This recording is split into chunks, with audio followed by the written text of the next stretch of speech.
पहले सब कर लीजिए।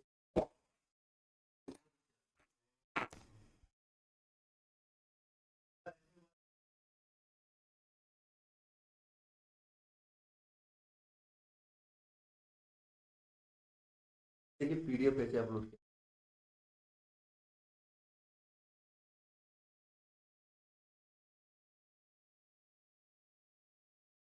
तो केमिस्ट्री में भाग वन कहाँ है?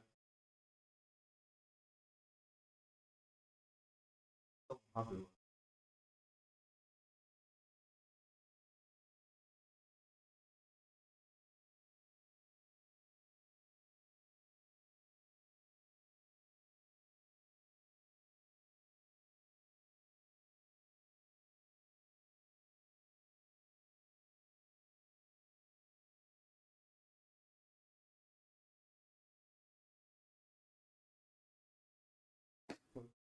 हाँ, हाल आपसे था।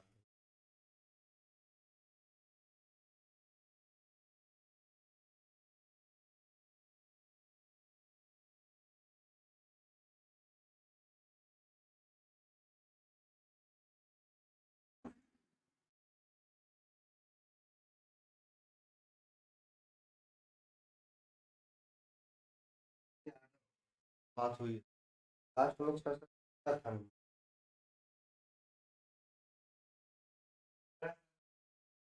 साल रोज तो पढ़ रहे हैं, रोज रोज छुट्टी तो रहा है, हम करें क्या? हम पागल हो जाते हैं। वहाँ लेने के लिए जब ले हमसे कुछ लड़का नहीं बतियाते हैं तब ले नहीं करते हैं शांति। आप लीड करते हैं तो आपसे सजेशन लेना नहीं, बस एक बार बात कर लेंगे ले लेंगे।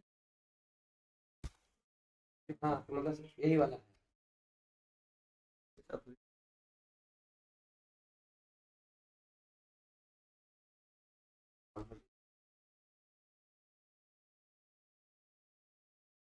ऐड पीडीएफ में तो जो टॉपिक रहेगा यहाँ लेते हैं। पीडीएफ वाला अपलोड। हाँ ये आपको केवल वरदान में ही करना है, लेकिन दोनों में क्लास चली वरदान आपसे करनी है। इस नीचे दोनों में बाकी था तो हमसे यहाँ चैप्टर सर्च करना है कि ये रेनबो पोट्री का सेशन और यहाँ हम लिख पहले से सब ऐड किया रहता है सर, ऐड किया गया होगा ना। चॉइस करना।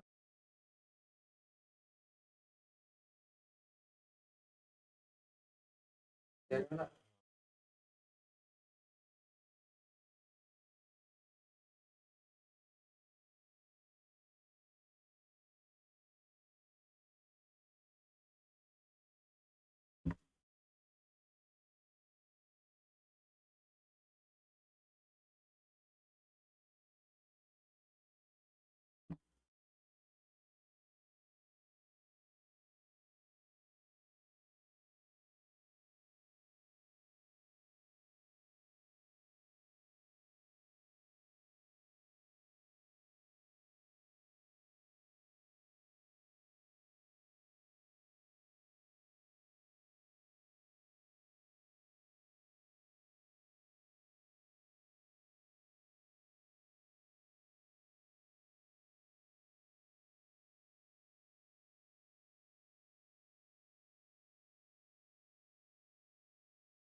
दोनों important image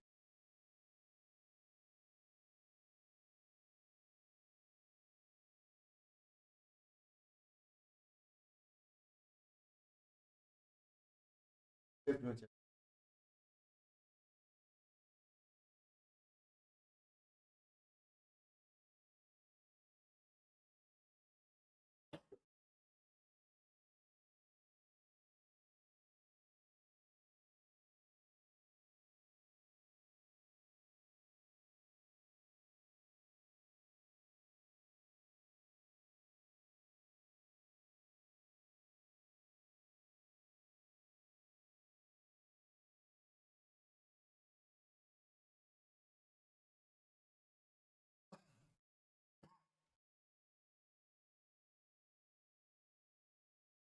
वीडियो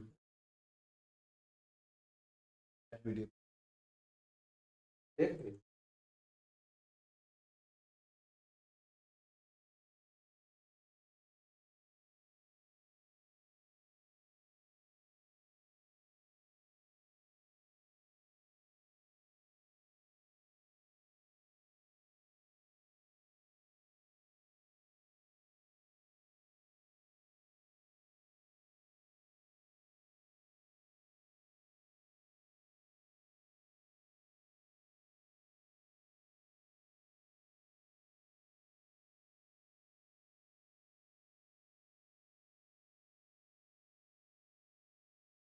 उसमें से इसमें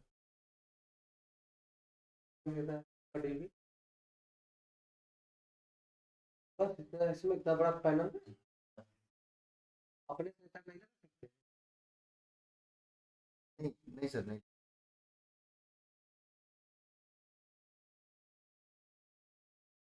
नहीं, कम से कम एक टीवी सर देना, या तो बल्कि वेरिएंट निकाल दिए थे थोड़ा सा जिसको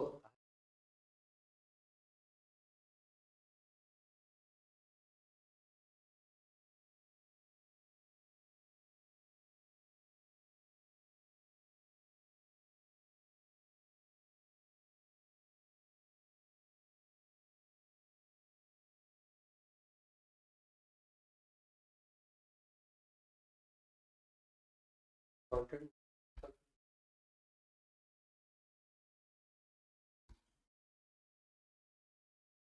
11 नहीं जैसे मेरा भी है।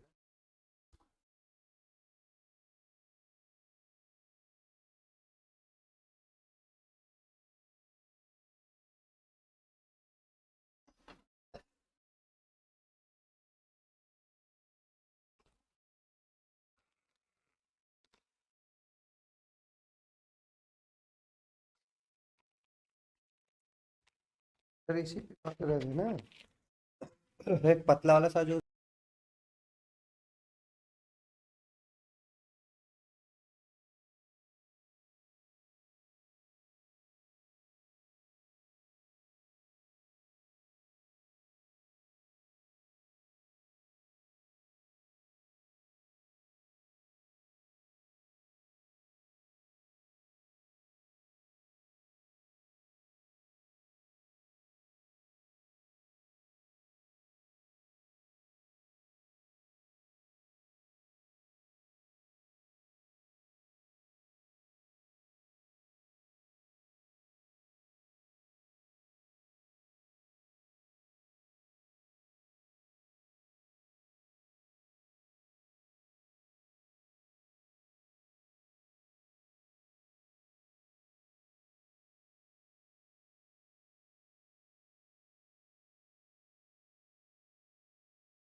गुड मॉर्निंग भाई, गुड मॉर्निंग।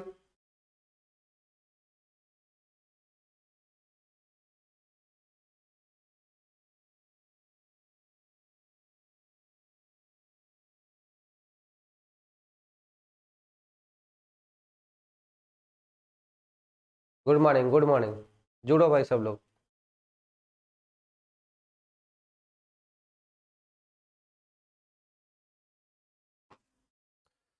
जय मां Saraswati. Good morning, very good morning.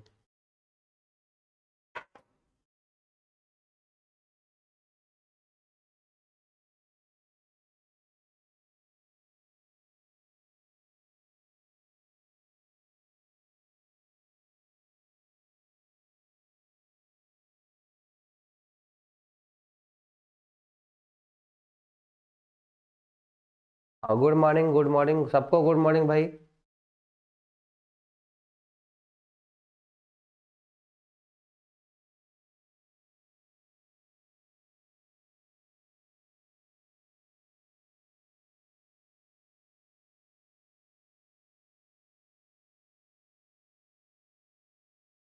Good morning sir, good morning. हाँ हेलो, गुड मॉर्निंग। जय मां सरस्वती, जय मां सरस्वती। गुड मॉर्निंग भाई सबको। Good morning, good morning.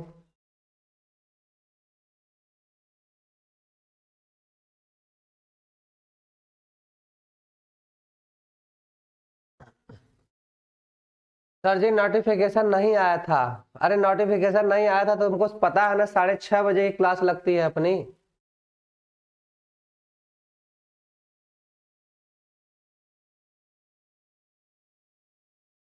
Good morning, good morning सबको, गुड मॉर्निंग भाई। पीडीएफ अभी अपलोड किया गया, अभी पीडीएफ अपलोड हुआ है, आप उसे चेक कर लो भाई, पीडीएफ अपलोड हो गया है।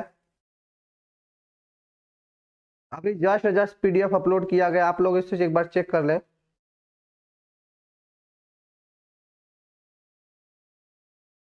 तो लोग यार बोलता बहुत है, देखता नहीं है पहले।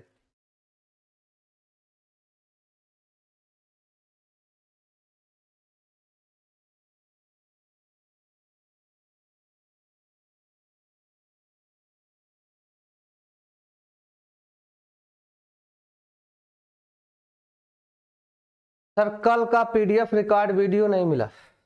अरे भैया अभी अपलोड हुआ है, अभी जस्ट चेक कर लेना, बाद में चेक कर लेना, ठीक है ना। पीडीएफ अपलोड किए, काहे रो रहा है भैया।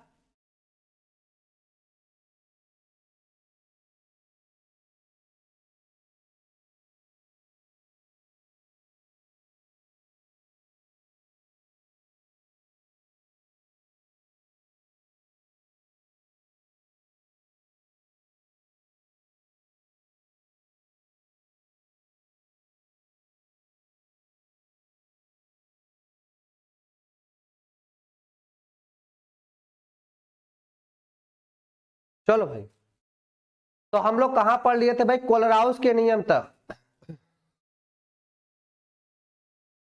नहीं नहीं, हम 6:30 से पढ़ाते हैं।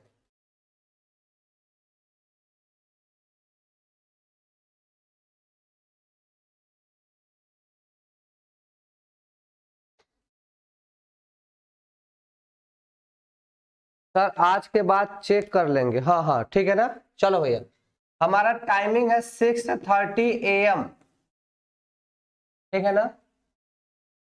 ठीक है, हमारा टाइमिंग है 6:30 AM की है। तो हम पढ़े आपके लिए एक सेशन लेकर आते हैं 6:30 बजे से। सर आज का टॉपिक क्या है। सर आज का टॉपिक है, हम लोग पढ़ेंगे विद्युत अपघटन। आज हम लोग पढ़ेंगे विद्युत अपघटन। हाँ, उसके पहले मैं थोड़ी बहुत चीजें आपको बता दूं, क्योंकि इतने महान महान स्टूडेंट पढ़े हैं ना, इसलिए मैं थोड़ी चीजें उनको बता देता हूं।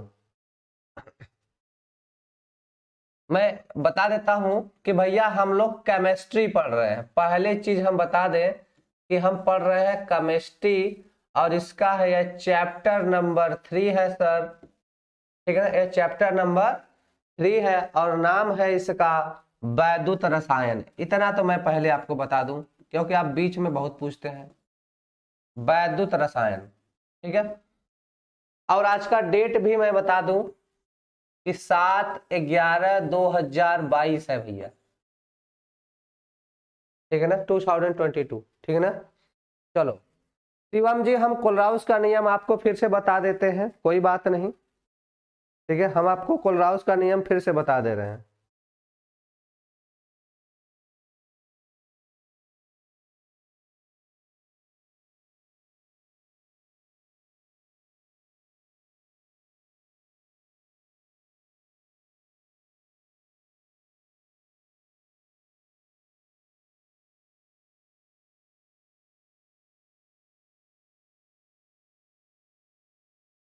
चलो आ जाते हैं, ठीक है भाई। सबको गुड मॉर्निंग। हाँ लेक्चर नंबर 5 है, यह लेक्चर नंबर 5 है भैया, ठीक है। 2 मिनट में हम फिर से आपको बता देते हैं, फिर चलते हैं कोलराउस का। हाँ शिवम जी, हम आपका देख लिए हैं, ठीक है ना, घबराने की बात नहीं है। चलो भैया देखो इधर, तो कोलराउस का नियम क्या कहता है। कोलराउस का नियम कहता है कि किसी वैद्युत अपघट की मोलर चालकता, किसी वैद्युत अपघट्य की मोलर चालकता अनंत तनुता पर उसके अलग अलग आयनों के मोलर चालकताओं का योग होगा। बात समझ में आ रहा है क्या? कि किसी वैद्युत अपघट्य की जो मोलर चालकता है अनंत तनुता पर उसके अलग अलग मोलर चालकताओं के योग के बराबर होगा। तो जैसे हम इसके लिए लिखेंगे तो क्या लिखेंगे भाई, इसके लिए लिखेंगे लैम्डा एम और इन्फिनिटी लिख देंगे। मोलर चालकता है किसके लिए है, NaCl के लिए है, बराबर हो जाएगा लैम्डा एम इन्फिनिटी या Na प्लस हो जाएगा प्लस का लैम्डा एम इन्फिनिटी और या Cl माइनस। यही है कोलराउस का नियम, यही हम लोग पढ़े हैं सर। ठीक है भाई, चले ओके ओके, चलो भैया आगे चलते हैं। तो अपने टॉपिक पर आते हैं, ठीक है ना।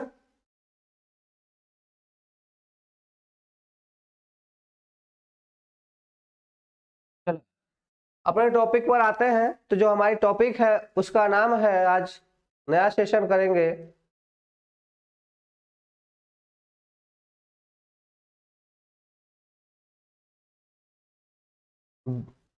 विद्युत अपघटन।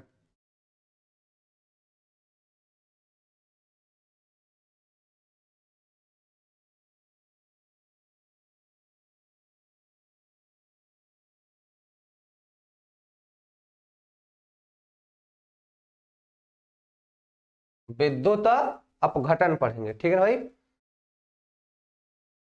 चलो आगे चलते हैं, विद्युत अपघटन की बात करते हैं भाई, ठीक है। ओके जी, ओके ओके, ठीक है। क्या कह रहे हो भाई, Al2SO4 का थ्राइस, पीछे का आप रिमाइंडर कर लीजिए। अगर कोई प्रॉब्लम होगी तो हम पढ़ा के बैठे रहते हैं, कॉल कर लीजिएगा, ठीक है। चलो विद्युत अपघटन किसे कहते हैं?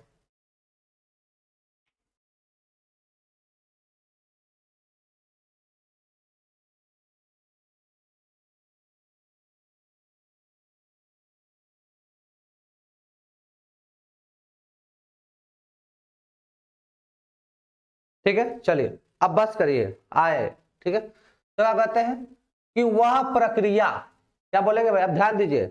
और वापस से आप आते हैं, होमवर्क यार बता देंगे, ठीक है। कहते हैं क्या, वह प्रक्रिया जिसमें विद्युत अपघट्य की गलित अवस्था, वह प्रक्रिया कैसे टूटेगा। अरे भैया देख लो, अच्छा ए भाई एक मिनट रुक जाओ। Al2SO4 का थ्राइस है, ठीक है सर। इसको हम तोड़ेंगे, इसमें 2Al3 प्लस 3SO4 2 माइनस में सर, देख लो कैसे टूटेगा भाई, तब चलते हैं।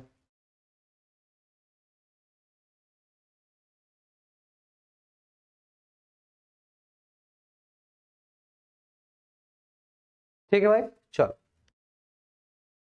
चले आगे। देखो इधर बात करें विद्युत अपघटन क्या होता है, देखो तो हम विद्युत अपघटन की क्रिया कराते कहां है? विद्युत अपघटन की क्रिया पहले हम कराते हैं सेल में। कहां कराते हैं भाई? किसी सेल में कराते हैं। और सेल में क्या होते हैं? इलेक्ट्रोड होते हैं। सेल में क्या होते हैं भाई? इलेक्ट्रोड होते हैं। अब जब सेल में इलेक्ट्रोड होगा तो अब इलेक्ट्रोड जब सेल में डाला जाता है तो सेल में एक साल्ट भी भरा जाता है। तो इस सेल में क्या भरते हैं हम लोग भाई? इस सेल में हम लोग साल्ट को भरेंगे। साल्ट का मतलब होगा हम इसमें लवण को भरेंगे।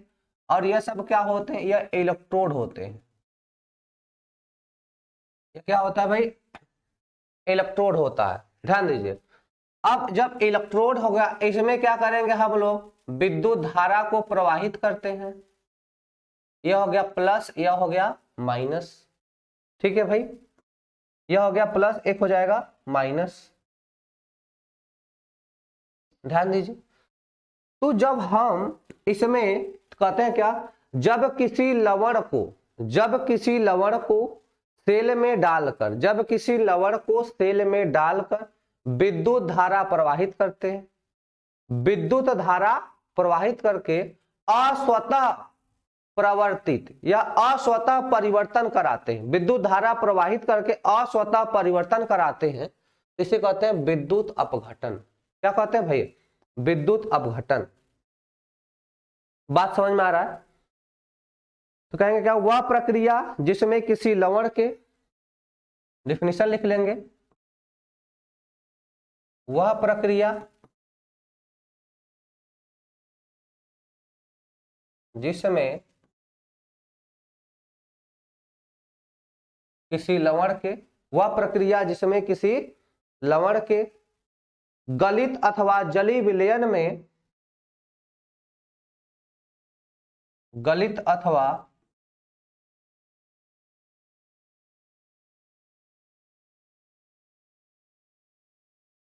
जलीय विलयन में, गलित अथवा जलीय विलयन में विद्युत धारा प्रवाहित करके,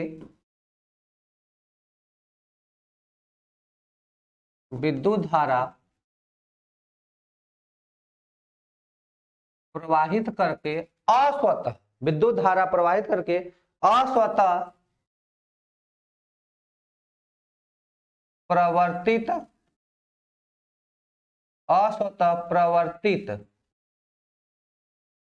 अस्वतः प्रवर्तित प्रक्रिया कराई जाती है,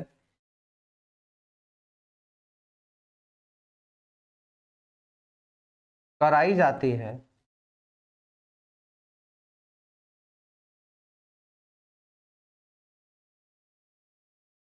वैद्युत अपघटन कहलाता है, वैद्युत अपघटन कहलाता है। हाँ ठीक है भैया। क्या कहते हैं कि वह प्रक्रिया जिसमें किसी लवण की गलित अथवा जलीय विलयन, किसी लवण गलित अथवा जलीय विलयन में विद्युत धारा प्रवाहित करके अस्वतः प्रवर्तित प्रक्रिया कराई जाती है, विद्युत अपघटन कहलाता है। जैसे है यह कहाँ कराते हैं? एक सेल में विद्युत अपघटन की क्रिया कहाँ होगी? यह सेल में होगी, ठीक है ना।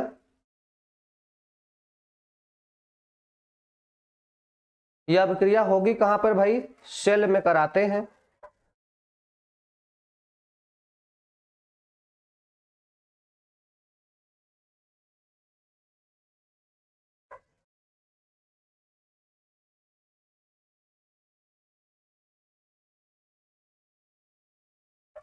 ठीक है, चलो बात समझ में आ गया।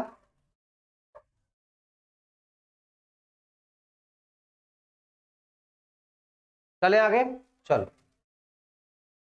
तो ध्यान दीजिए, या करके हम दूसरी चीज भी दूसरे तरीके से कैसे लिख सकते हैं? दूसरे तरीके से कैसे लिख सकते हैं? तो कहेंगे क्या? किसी विद्युत अपघट्य का, क्या बोलेंगे? इसी को दूसरे तरीके से हम कैसे लिख सकते हैं? देख लीजिए क्या लिखा है। वह प्रक्रिया जिसमें किसी लवण गलित अथवा जलीय विलयन में विद्युत धारा प्रवाहित करके, तो विद्युत धारा प्रवाहित करते हैं तो सीधे से बोलेंगे कि किसी वैद्युत अपघट्य का विद्युत धारा प्रवाहित करके, किसी विद्युत अपघट्य का विद्युत धारा प्रवाहित करके जब हम अपघटन कराते हैं तो क्या कहलाता है? विद्युत अपघटन। तो कहेंगे किसी विद्युत अपघट्य का, या करके किसी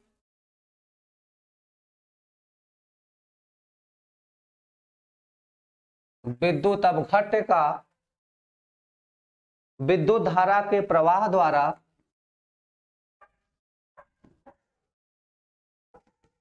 विद्युत धारा के प्रवाह द्वारा, विद्युत धारा के प्रवाह द्वारा विघटन, प्रवाह द्वारा विघटन विद्युत अपघटन कहलाता है, विद्युत अपघटन कहलाता है। ठीक है, ठीक है भाई। चलो अब ध्यान दो, पीछे जरा सा ध्यान दो। अब ये वाला क्या, इधर वाला ये दोनों इलेक्ट्रोड ही है, दोनों के दोनों क्या है, इलेक्ट्रोड ही है, लेकिन जिस पर पॉजिटिव चार्ज होता है उसको हम बोलेंगे सर एनोड, पॉजिटिव चार्ज वाले को क्या बोलेंगे एनोड, और निगेटिव वाले को बोलेंगे कैथोड। ठीक है, और इसमें प्लेटिनम किसका, प्लेटिनम का इलेक्ट्रोड इसमें यूज करते हैं हम लोग, किसका इलेक्ट्रोड यूज करते हैं भाई, प्लेटिनम का। ठीक है ना, ध्यान दीजिए। तो कहते हैं क्या कि किसी वैद्युत अपघट्य का जब हम विद्युत धारा प्रवाहित करके विघटन कराते, किसी विद्युत अपघट्य में जब हम लोग विद्युत धारा प्रवाहित करके विघटन कराते, मतलब विद्युत धारा प्रवाहित करके उसे तोड़ा जाता है, तो उसी को क्या बोलते हैं, वैद्युत अपघटन बोलते हैं। वैद्युत अपघटन की क्रिया कहाँ कराई जाती है, वैद्युत सेल में कराई जाती है। कहाँ कराई जाती है, सेल में कराई जाती है। सेल कैसे बनता है, तो एक पात्र लिया जाता है, उसमें 2 इलेक्ट्रोड डालते हैं, और उसी इलेक्ट्रोड में उस इलेक्ट्रोड में क्या डाला रहता है, लवण डालते हैं, साल्ट को डालते हैं। प्लस वाले को एनोड बोलते हैं, माइनस वाले को कैथोड बोलते हैं। जनरली इसमें जो इलेक्ट्रोड यूज करते हैं वो प्लेटिनम का होता है। लवण साल्ट क्या होता है बच्चा, जैसे हम लोग ZnSO4 ले लें, ठीक है, CuSO4 ले लें, है ना, ये सब साल्ट होते हैं। ठीक है ना,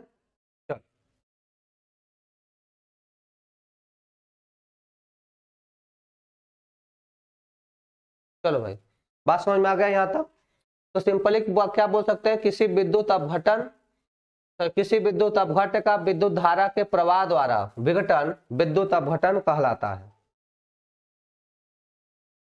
ठीक है भाई, चलो अब बात करते हैं कि यह इलेक्ट्रोड किसे कहते हैं। अब हम लोग बात करते हैं कि यह इलेक्ट्रोड क्या होता है।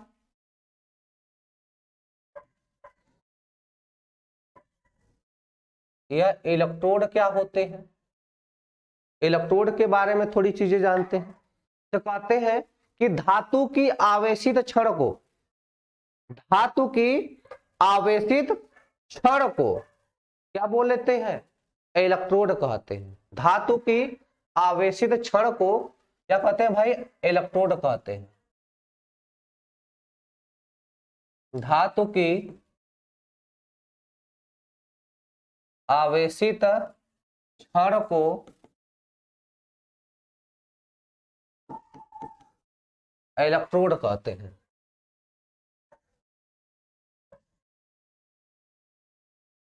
धातु की आवेशित क्षण को इलेक्ट्रोड कहते हैं।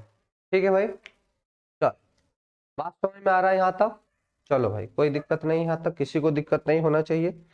तो धातु की आवेशित क्षण को इलेक्ट्रोड कहते हैं। ठीक है भाई, एग्जाम्पल में लिखते चलते हैं। एग्जाम्पल जैसे हम ले ले NaCl, एग्जाम्पल हमने क्या ले लिया भैया, NaCl, है ना। एग्जाम्पल में मैंने क्या ले लिया भाई, सर एग्जाम्पल दीजिए, हाँ लेके आ रहे हैं भाई। ठीक है, तो जैसे हम लोग NaCl ले लें, तो NaCl को हम जब NaCl में जब हम लोग विद्युत धारा प्रवाहित कराते हैं तो NaCl अपने आयनों में टूटता है। क्या करते हैं भाई, जब NaCl में हम लोग विद्युत धारा प्रवाहित करते हैं तो क्या होगा, इसका विद्युत अपघटन होगा। जब विद्युत अपघटन होता है तो सर ये Na+ में टूटता है और ये Cl- में टूटता है।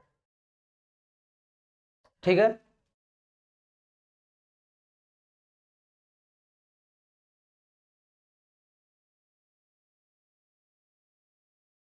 आगे देखो क्या होगा यहाँ पे बच्चा, जो सोडियम है या किसने क्या किया, सोडियम में होगा क्या, एक इलेक्ट्रॉन त्याग करेगा। सोडियम में क्या होगा, एक इलेक्ट्रॉन बाहर निकलेगा, तो यह प्रोसेस क्या हो जाएगा,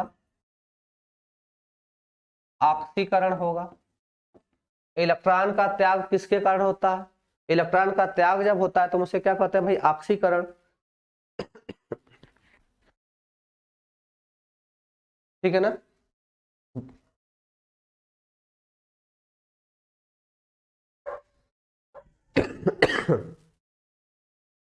ठीक है भाई।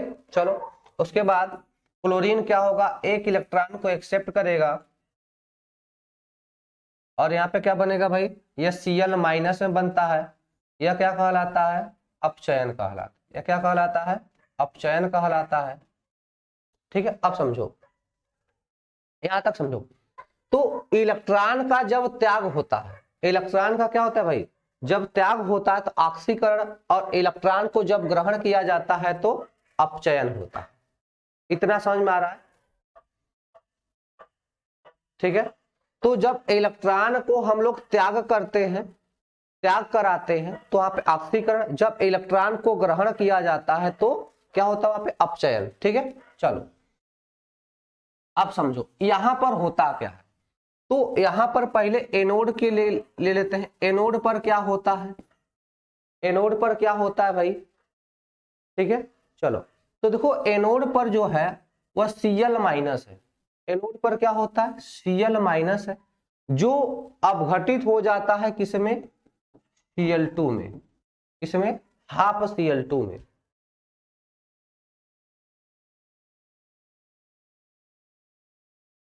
ठीक है, कितने लोग, इससे तुमसे क्या मतलब भैया, अजय कुमार कर रहे सर कितने लोग पढ़ाई कर रहे हैं लाइव में, 200 लोग कर रहे हैं, बताओ अभी 200 लोग जुड़े हैं। गजब हाल है यार, पढ़ाया जा रहा है, आप पढ़ो।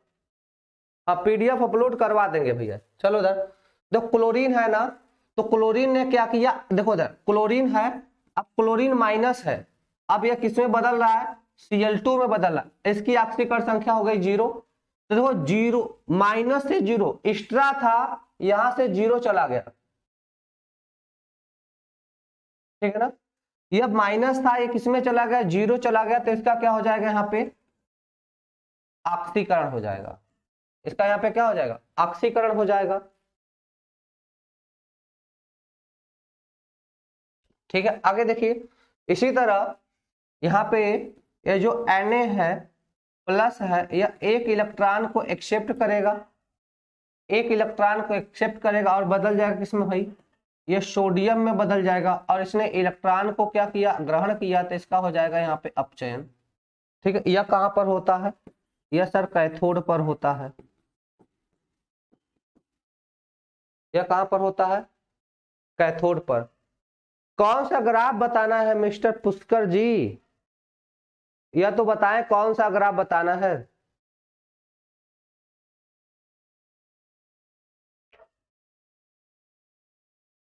ठीक है, चलो तो अब देखो ये दोनों की दोनों क्रिया कहां पर हो रही है, दोनों की दोनों क्रिया कहां पर हो रही है, अपने सेल में हो रही है। तो जब दोनों की दोनों क्रिया सेल में हो रही है तो हम क्या करेंगे इसको भाई, हम इसको क्या करेंगे, तो इधर सॉरी इधर प्लस का होगा, प्लस इलेक्ट्रॉन, एक इलेक्ट्रॉन है, तो दोनों को दोनों ऐड कर दीजिए, तो इलेक्ट्रॉन इलेक्ट्रॉन क्या होगा, कट जाएगा। दोनों रिएक्शन को क्या करिए आप लोग भाई, ऐड कर दीजिए। तो देखो इलेक्ट्रॉन इलेक्ट्रॉन कट जाएगा, तो यहां मिल जाएगा आपको क्या, Na प्लस मिल जाएगा, प्लस Cl माइनस मिल जाएगा, इधर क्या मिल जाएगा, Na मिल जाएगा, प्लस हाफ Cl2 मिल जाएगा, ये वाला रिएक्शन मिल जाएगा।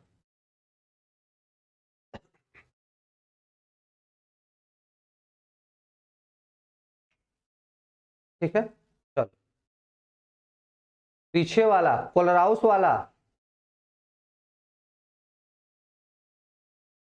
पीछे वाला तो नहीं है, यह वाला है।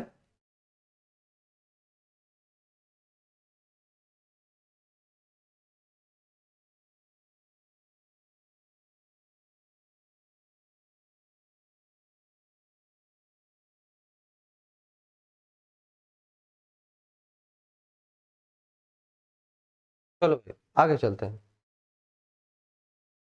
ठीक है भाई,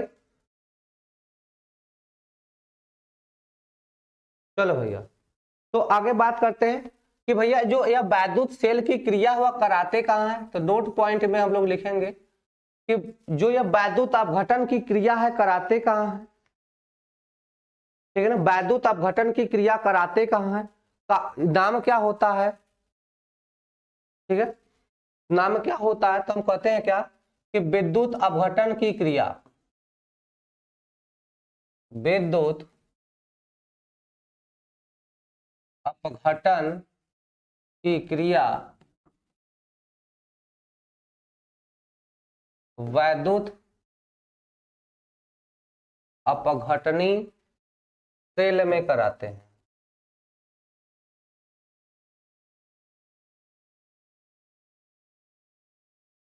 विद्युत अपघटन की प्रक्रिया या क्रिया कहाँ कराते हैं? वैद्युत अपघटनी सेल में कराते हैं।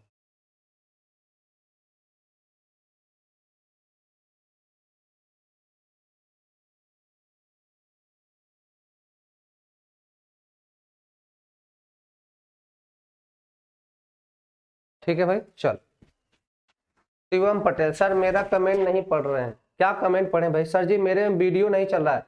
आप एक बार ऐप बंद करो, दोबारा इसके चालू करो, ठीक है ना? सर जी एग्जाम में कैसे क्वेश्चन आते हैं? सारे क्वेश्चन कराएंगे, जैसे मैंने बिलियन के कराए, ठीक है ना?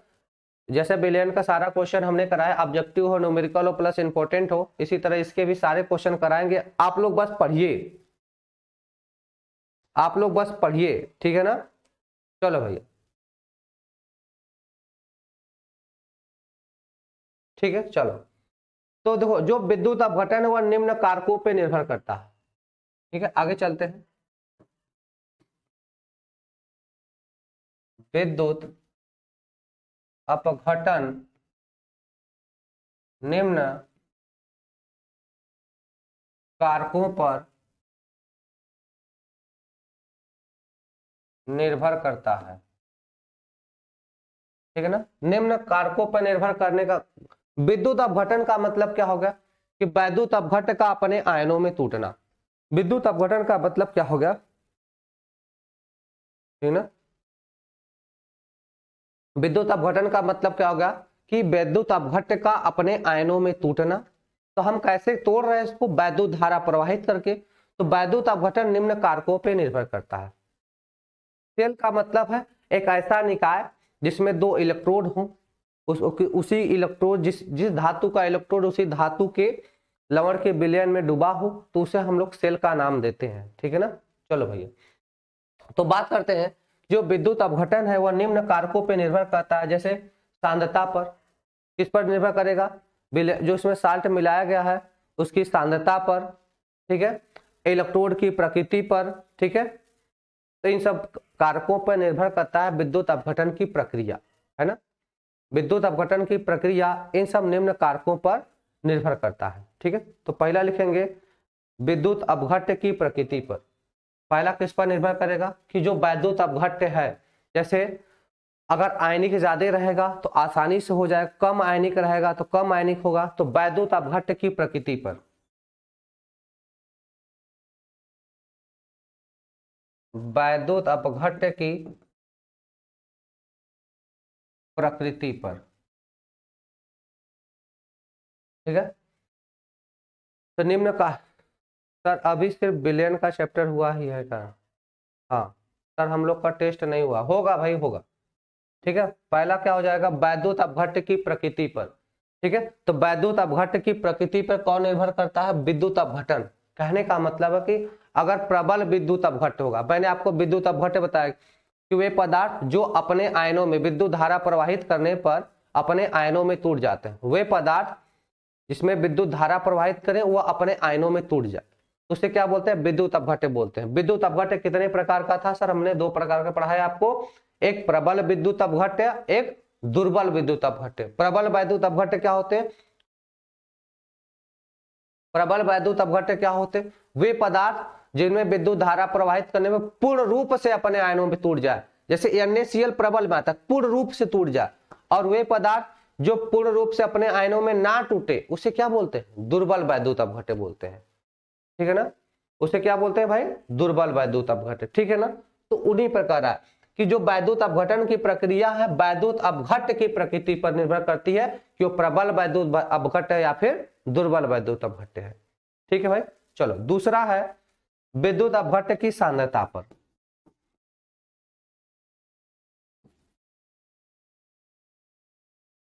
विद्युत अपघट्य की सांद्रता पर दूसरा किस पर निर्भर करता है?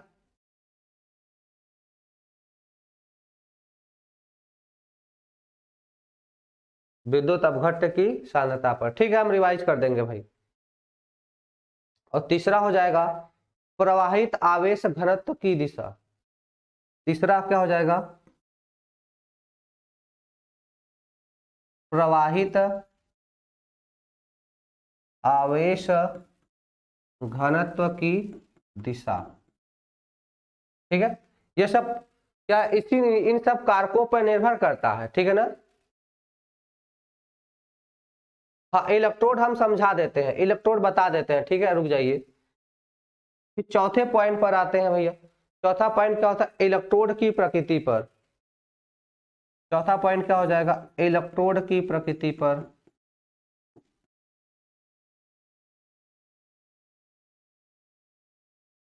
इलेक्ट्रोड की प्रकृति पर। ठीक है, चलिए समझो भैया, इलेक्ट्रोड क्या होता है। इलेक्ट्रोड की इलेक्ट्रोड क्या होता है, तो कहते हैं इलेक्ट्रोड धातु की आवेशित क्षण को, धातु की आवेशित क्षण को इलेक्ट्रोड कहते हैं। धातु की आवेशित क्षण को,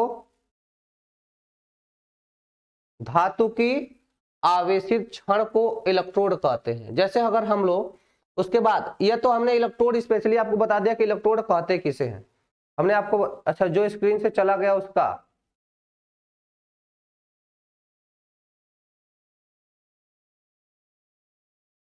ठीक है भैया देखो इधर, जैसे NaCl इसको हमने तोड़ा किसमें, Na+Cl-। यह वैद्युत NaCl एक वैद्युत अपघट्ट है, जिसमें हमने क्या बताया कि भाई विद्युत धारा प्रवाहित करने पर ये अपने आयनों में टूट जाएंगे, ये अपने आयनों में क्या होगा, टूट जाएंगे। तो Na+Cl- में टूट जाएगा। तो एनोड पर क्या होता है, क्लोरीन का ऑक्सीकरण होता है। एनोड पर क्या होता है, क्लोरीन का यहाँ पर ऑक्सीकरण। जैसे Cl- है, तो Cl- क्या करेगा, अपना इलेक्ट्रॉन बाहर निकालेगा। Cl- है ना, तो वही एक इलेक्ट्रॉन बाहर निकालेगा, तो यह क्या बनेगा, हाफ Cl2। देखो दो दो कट जाएगा तो Cl है, एक ही Cl है, तो हाफ Cl2। और इसने यहाँ पे Cl2 की ऑक्सीकरण संख्या है 0, तो भैया माइनस से कहाँ गया, 0 में गया, तो ऑक्सीकरण ना हुआ। उसके बाद कैथोड पर Na+ है, और Na+ में एक इलेक्ट्रॉन ग्रहण किया, कम था ना, एक इलेक्ट्रॉन ग्रहण किया, Na में बदल गया, तो क्या हो गया, अपचयन हो गया। तो इलेक्ट्रोड और कैथोड दोनों क्रिया कहां पर होती है, सेल के अंदर। दोनों क्रिया कहां होती है, सेल के अंदर। तो दोनों को ऐड कर लीजिए, तो इलेक्ट्रॉन इलेक्ट्रॉन जाएगा कट, और इधर बचेगा Na+ और Cl-, इधर बचेगा Na और इधर हाफ Cl2 हो जाएगा। ठीक है, चल ये हो गया। तो यहां पर मैंने बताया कि भाई इलेक्ट्रोड क्या होता है, हमने आपको बता दिया। अब विद्युत अपघटन की क्रिया कहां होती है, वैद्युत अपघटनी सेल में होती है। विद्युत अपघटन की प्रक्रिया कहां होती है, वैद्युत अपघटनी सेल में होती है। उसके बाद विद्युत अपघटन निम्न कारकों पर निर्भर करता है। कैसे निर्भर करता है, किस पर, तो वैद्युत अपघटन की अपघट की प्रकृति पर, वैद्युत अपघट्य कैसा है। ठीक है, हाँ हम केमिस्ट्री पढ़ रहे हैं ना, फिजिक्स का उल्टा होता है यहाँ पे। ठीक है ना, इलेक्ट्रोड कैथोड जो होता है फिजिक्स का उल्टा होता है यहाँ पे। तो विद्युत अपघट्य की सांद्रता पर, दूसरा कहां पर, विद्युत अपघट्य की सांद्रता पर, और तीसरा क्या है, प्रवाहित आवेश घनत्व पर। जो आवेश प्रवाहित कर रहा है उसका घनत्व कितना ज्यादा है। अगर ज्यादा आवेश रहेगा तो विद्युत अपघटन भी ज्यादा होता है। ठीक है, चौथा क्या होगा, इलेक्ट्रोड की प्रकृति पर, एक इलेक्ट्रोड की प्रकृति पर। ठीक है ना, चलो चलो भाई आगे चलते हैं। आगे है विद्युत अपघटन का उपयोग।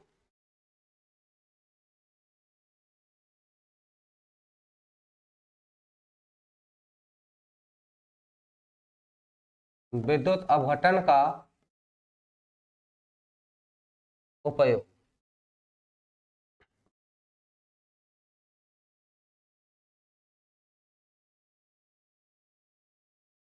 चल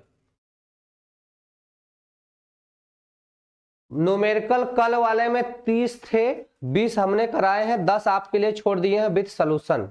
ठीक है, अच्छा नीचे ऐड है, ओके मैं ऐड हटा देता हूं भाई, ऐड हटा देता हूं।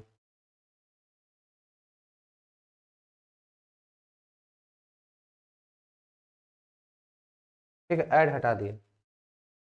ठीक है, चलो ये देखो, ठीक है ऐड हटा दिए। चलो भाई आते हैं, तो विद्युत अपघटन के उपयोग की बात करते हैं, ठीक है ना। तो पहला उपयोग इसका क्या है, वैद्युत संचारण से बचाव के लिए। पहला क्या हो जाएगा, वैद्युत संचारण से बचाव के लिए पहला उपयोग क्या होता है, संचारण पहले क्या होता है, ठीक है ना। तो पहला धातुओं की संचारण से बचाव करने में, धातुओं की संचारण से बचाव करने में, संचारण क्या होता है समझो, संचारण क्या होता है भाई।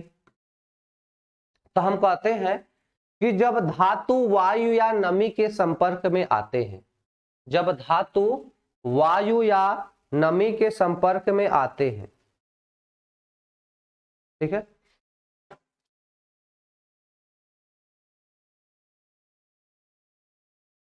ठीक है ना। क्या बता रहे हैं भाई इधर, पहले समझो भैया, बोर्ड वोर्ड की बाद में बात करेंगे थोड़ा।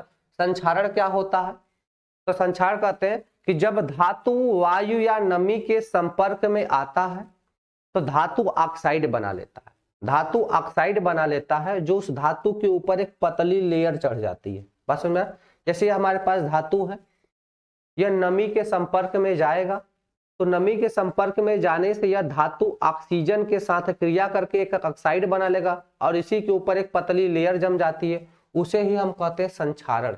जैसे लोहे पर जंग लगना, जैसे लोहे पर जंग लगना, यह क्या है, एक संचारण की क्रिया है।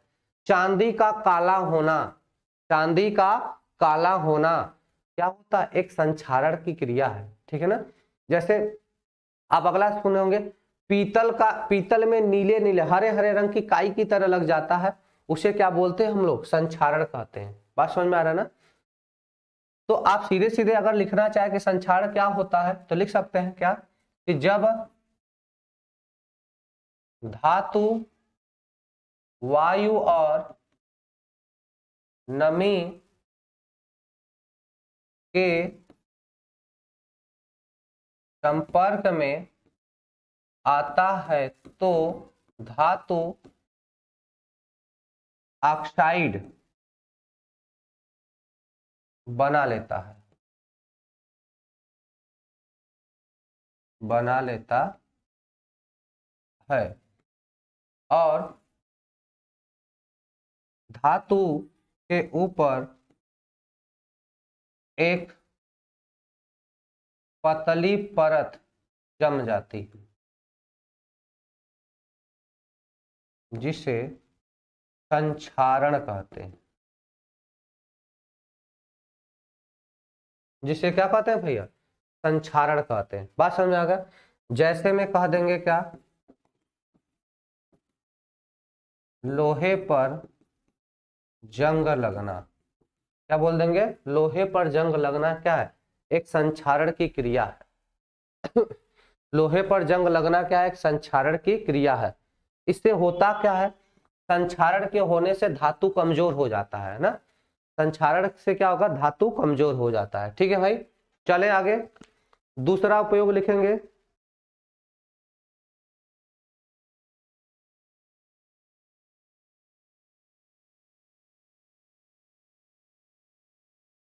ठीक है भाई, चलो दूसरा हो जाएगा जल के विद्युत अपघटन से।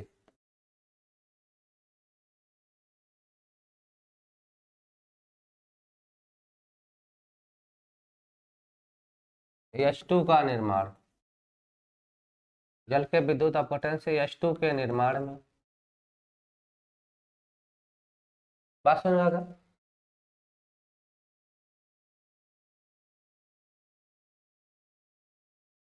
ठीक है ना। तो क्या हो जाएगा, जल के विद्युत अपघटन से H2 का निर्माण। पहले देखिए H2O, आप इसको हम लोग ब्रेक डाउन करेंगे, किसमें टूटेगा, H प्लस प्लस का OH माइनस में टूटता है। इतना आप जान ही रहे हैं कि जब हम इसको जल को तोड़ते हैं तो किसमें टूटता है भाई, H प्लस और OH माइनस में टूटता है।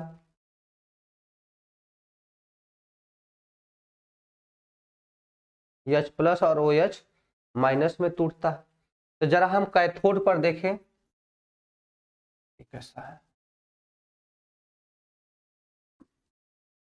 अगर हम लोग कैथोड पर देखें, कहाँ पर देखें भाई, कैथोड पर देखें, तो क्या होगा कि जो यह हाफ H2 है, मतलब जो हाइड्रोजन हाफ H2 है ना, तो फिर इसको कह दें कि 2H प्लस, या फिर सिंपली ले लें क्या 2H प्लस, क्या ले लें 2H प्लस है, यह 2 इलेक्ट्रॉन का गेन करेगा, कितने का 2 इलेक्ट्रॉन का गेन करेगा और बदल जाएगा H2 में। या फिर ऐसे आप करो इसको कि 2H प्लस है, यह 1 इलेक्ट्रॉन को गेन करेगा, तो फिर आपको बैलेंस करने के लिए 2 का गुणा करना होगा, तो सिंपली करिए, एक्सेस मात्रा में रहते हैं ना, तो 2H प्लस और यह बन जाएगा इसमें H2 में, सिंपल समझो।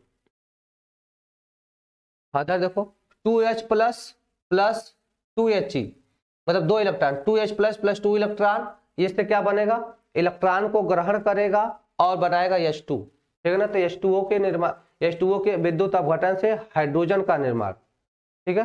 और उसके बाद तीसरा लिख लेंगे D2O के निर्माण में, किसके निर्माण में, D2O के निर्माण में, D2O के निर्माण में।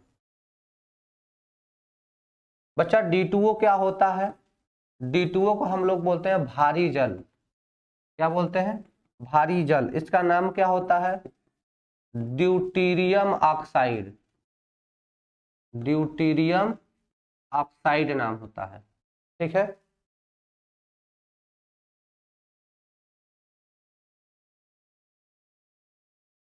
ठीक है, इसका नाम क्या होता है, ड्यूटीरियम ऑक्साइड।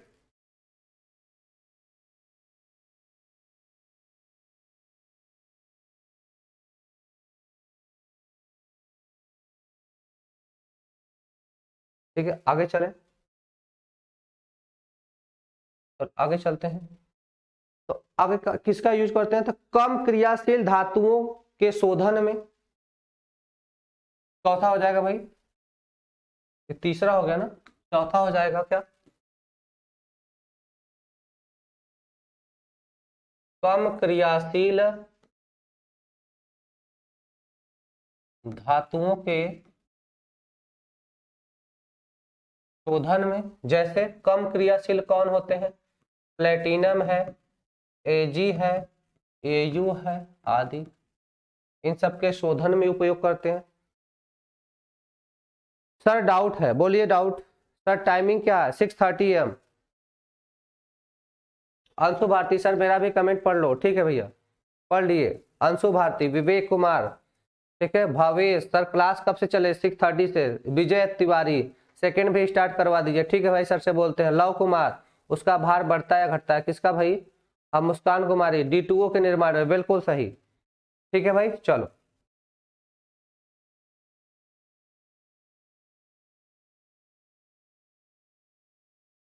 ठीक है भाई, आगे चले, चलो आगे चलते हैं।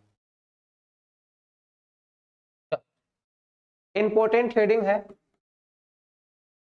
इंपॉर्टेंट है, विद्युत अपघटन का नियम।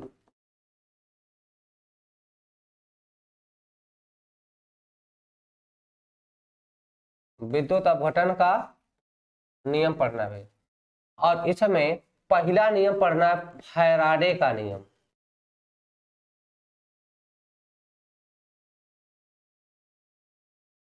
विद्युत अपघटन का नियम पढ़ना है, और इसमें भी वीडियो नहीं चल रही है, काहे नहीं चल रही है मेरे भैया, ठीक है ना। विद्युत अपघटन का नियम पढ़ना है, इसमें भी पहला हम लोग पढ़ेंगे फैराडे का नियम।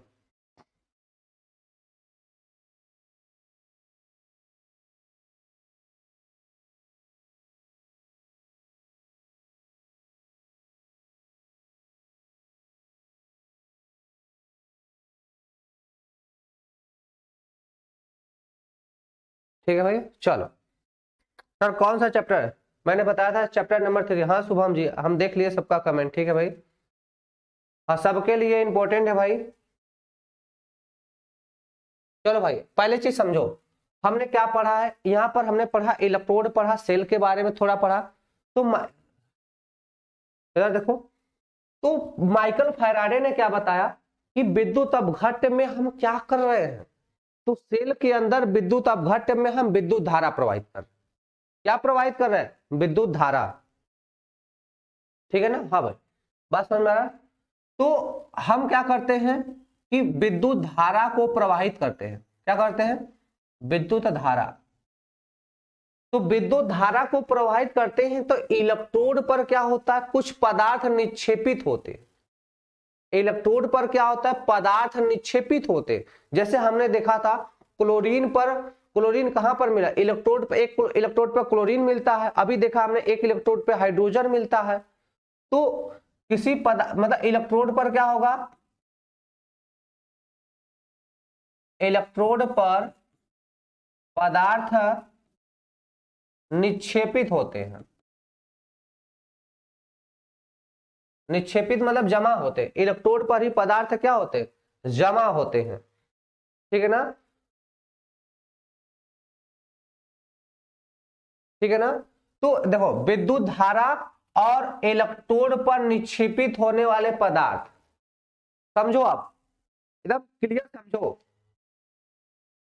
तो विद्युत धारा और इलेक्ट्रोड पर निक्षेपित होने वाले पदार्थ, समझ में आ रहा है ना? विद्युत धारा और इलेक्ट्रोड पर निक्षेपित होने वाले पदार्थ, इनके बीच में एक रिलेशन दिया। इनके बीच में क्या किया? एक रिलेशन दिया। किसने? माइकल फैराडे ने। किसने दिया? माइकल फैराडे ने। और इसे ही कहते हैं फैराडे का विद्युत अपघटन नियम। बात समझो। तो माइकल फैराडे ने क्या किया कि विद्युत अपघट्य में प्रवाहित वैद्युत धारा, विद्युत अपघट्य में प्रवाहित विद्युत धारा और इलेक्ट्रोड पर निक्षेपित पदार्थ की मात्रा, इलेक्ट्रोड पर निक्षेपित पदार्थ की मात्रा के बीच में एक संबंध दिया है, जिसे क्या कहते हैं? फैराडे का विद्युत अपघटन नियम। क्या कहते हैं? फैराडे का विद्युत अपघटन नियम कहते हैं। ठीक है मेरे बच्चा। और फैराडे का विद्युत अपघटन नियम का दो पार्ट है, प्रथम नियम और सेकेंड नियम। इसके दो नियम है, ठीक है? चल चल,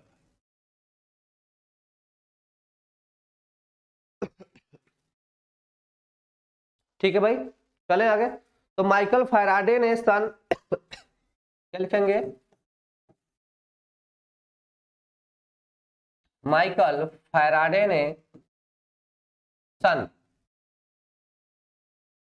1834 में विद्युत अपघट्यों में, 1834 में विद्युत अपघट्यों में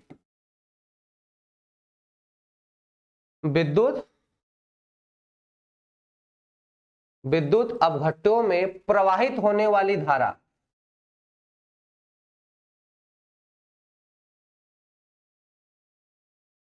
प्रवाहित होने वाली धारा, क्या प्रवाहित करते हैं भाई? प्रवाहित होने वाली धारा। जब धारा प्रवाहित करते हैं तो इलेक्ट्रोड पर क्या होता है? कुछ पदार्थ निक्षेपित होते हैं, जमा होने लगते हैं। तो कहेंगे तथा इलेक्ट्रोड पर, तथा इलेक्ट्रोड पर निक्षेपित, इलेक्ट्रोड पर निक्षेपित पदार्थ की मात्रा,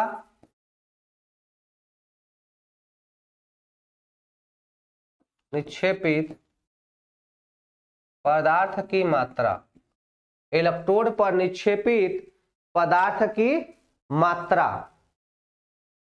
के बीच मात्रात्मक संबंध स्थापित किया, के बीच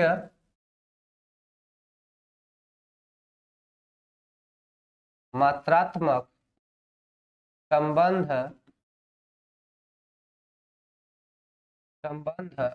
स्थापित किया। क्या किया भाई? के बीच में मात्रात्मक संबंध स्थापित किया। हाँ, फैराडे के दो लाभ हैं, ठीक है? स्थापित किया, जिन्हें फैराडे के विघटन का नियम कहते हैं, जिसे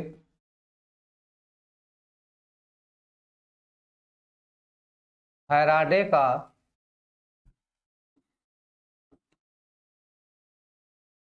विद्युत अपघटन नियम कहते हैं।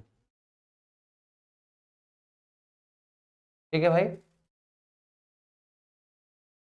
नहीं भैया, ये कौनो नियम नहीं, ये तो हम बता रहे हैं ना। अभी इसके बाद प्रथम और सेकंड दोनों नियम हम आपको पढ़ाएंगे, घबराने की बात नहीं है। पहले तो मैं बता रहा हूं कि फैराडे का नियम क्या है। तो फैराडे ने किया क्या है, कह रहा है फैराडे ने किया क्या कि विद्युत अपघट्ट में प्रवाहित होने वाली धारा, फैराडे ने किया क्या कि विद्युत अपघट्ट में प्रवाहित होने वाली धारा और इलेक्ट्रोड पर निक्षेपित होने वाली पदार्थ की मात्रा के बीच में एक संबंध दे दिया है, उसे ही क्या बोलते हैं, फैराडे का विद्युत अपघटन नियम बोलते हैं। क्या बोलते हैं भाई, फैराडे का विद्युत अपघटन नियम बोलते हैं। ठीक है मेरे बच्चा। तो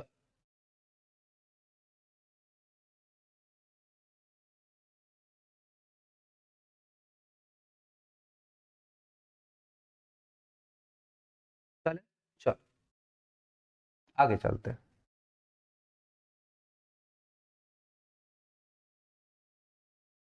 ठीक है ना, चल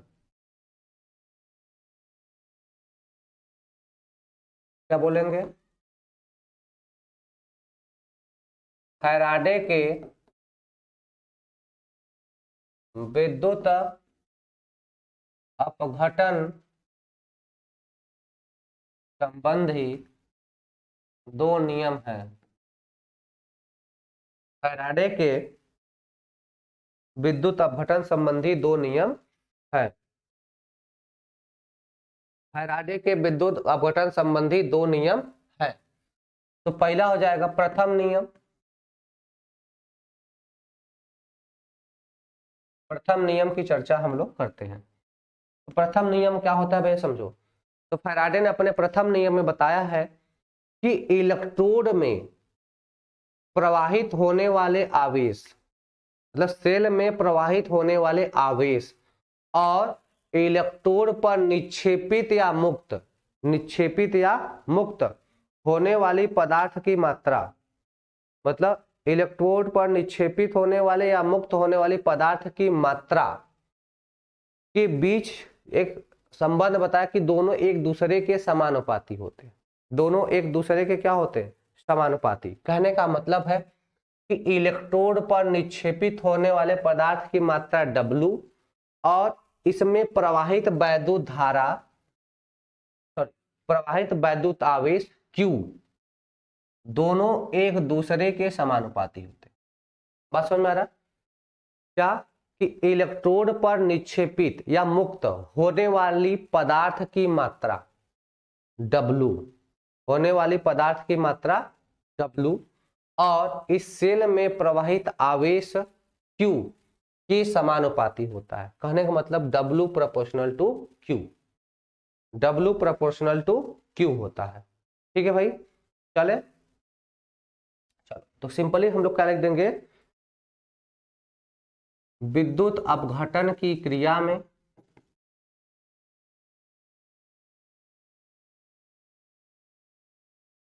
विद्युत अपघटन की क्रिया में इलेक्ट्रोड पर मुक्त या एकत्रित, इलेक्ट्रोड पर मुक्त या एकत्रित, इलेक्ट्रोड पर मुक्त या एकत्रित होने वाली पदार्थ की मात्रा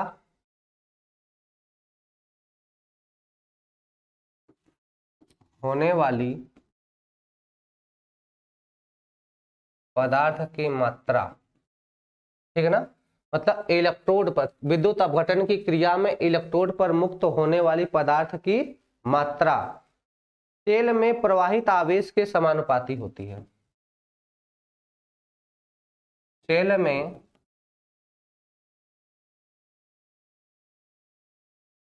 प्रवाहित आवेश के समानुपाती होती है।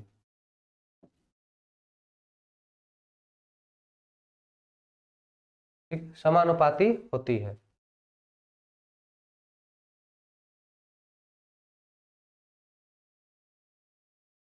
ठीक है, तो माना पदार्थ की मात्रा कितनी है, W है, आवेश कितना है, Q है, तो W प्रोपोर्शनल टू कितना हो जाएगा भाई, Q हो जाएगा। W प्रोपोर्शनल टू कितना हो जाएगा, यहाँ पे Q हो जाएगा। हाँ ठीक है, W प्रोपोर्शनल टू, हाँ फर्स्ट लॉ क्या हो जाएगा, W प्रोपोर्शनल टू Q हो जाएगा। तो आप सर फिजिक्सवा में पढ़ ले बाया तो सब हो का, फिजिक्सवा पढ़े Q बराबर IT, Q बराबर कितना होता है, IT होता है, यही ना पढ़े हो कि Q बराबर क्या होता है, IT। इसी वैल्यू को हम कर देंगे रिप्लेस, ठीक है ना। तो क्या हो जाएगा यहाँ से, तो W प्रोपोर्शनल टू हो जाएगा sir IT, W proportional to क्या हो जाएगा, IT हो जाएगा।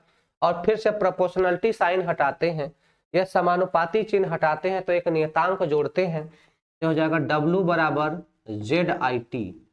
W बराबर क्या हो जाएगा सर जी, ZIT, ठीक है ना। W बराबर कितना हो जाता है यहाँ पे, ZIT हो जाता है, ठीक है। चल, और जहां Z क्या है, जहां Z क्या हो जाएगा, सेल स्थिरांक बोल देते हैं। क्या बोलते हैं, Z को क्या बोल देते हैं हम लोग भाई, सेल स्थिरांक बोलते हैं, ठीक है ना। या फिर इसी को बोलते हैं विद्युत रासायनिक तुल्यांक के नाम से जानते हैं। इस Z को क्या बोलते हैं, विद्युत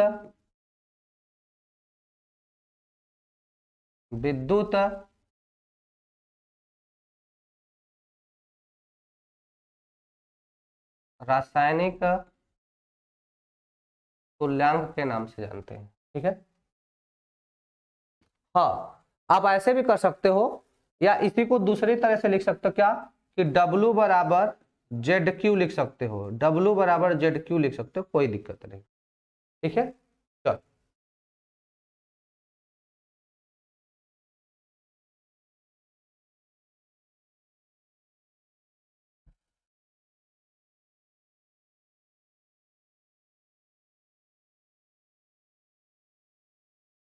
ठीक है सर।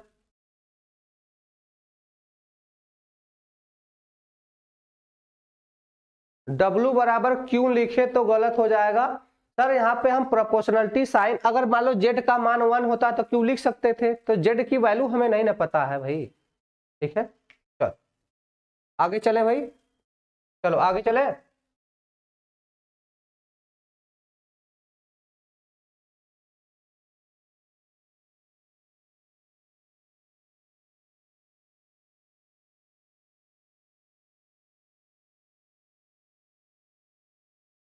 चलो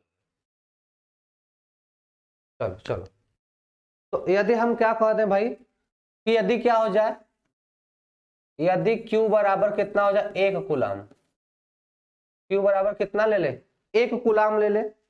जब Q बराबर 1 कूलाम ले लेंगे तो क्या हो जाएगा भाई, तो Q बराबर जब 1 कूलाम, तो W बराबर Z है ना, तब W बराबर कितना हो जाएगा, Z हो जाएगा, क्योंकि W बराबर क्या होता है, ZQ है। तो Q बराबर हमने क्या ले लिया, 1 कूलाम ले लिया, तो उस समय W बराबर कितना हो जाएगा, Z हो जाएगा। तो कहने का मतलब है कि जब सेल में 1 कूलाम का आवेश हो, जब सेल में क्या हो जाए, 1 कूलाम का आवेश हो जाए, तो उसमें इलेक्ट्रोड पर निक्षेपित पदार्थ की मात्रा वह Z के बराबर हो जाएगी। किसके बराबर हो जाएगी, Z के बराबर। क्या लिख देंगे, अतः स्पष्ट है कि, क्या स्पष्ट है भाई, अतः स्पष्ट है कि जब किसी विद्युत अपघटनी सेल में, जब किसी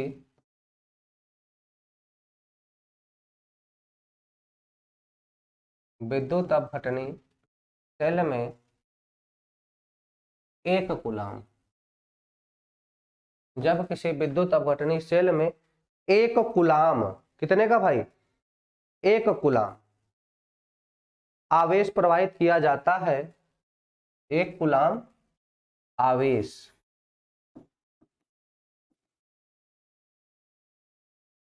1 कूलाम आवेश प्रवाहित किया जाता है, तो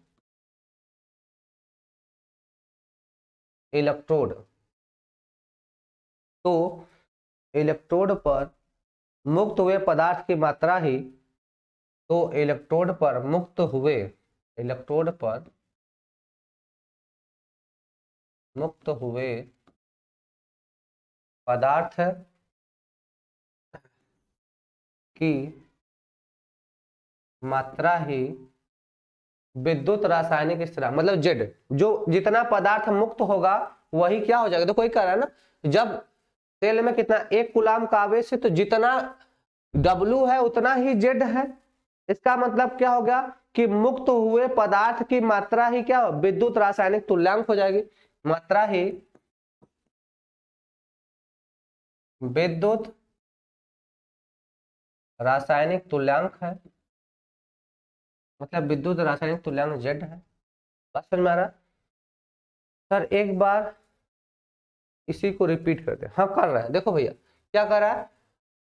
यदि हम पहले चीज जानो कि W बराबर कितना हो गया, जेड क्यू हो गया, जो फैराडे का प्रथम नियम है। जेड क्या है, अरे जेड क्या है, यहाँ पे देखो भैया हमने बताया जेड क्या है, विद्युत रासायनिक तुल्यांक है।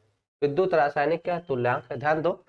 W बराबर जेड क्यू है, या फिर इसी को हम ऐसे लिख सकते हैं कि W बराबर जेड आई टी भी लिख सकते हैं ना। W बराबर जेड आई टी लिख दे, या W बराबर क्या लिख दे, जेड क्यू।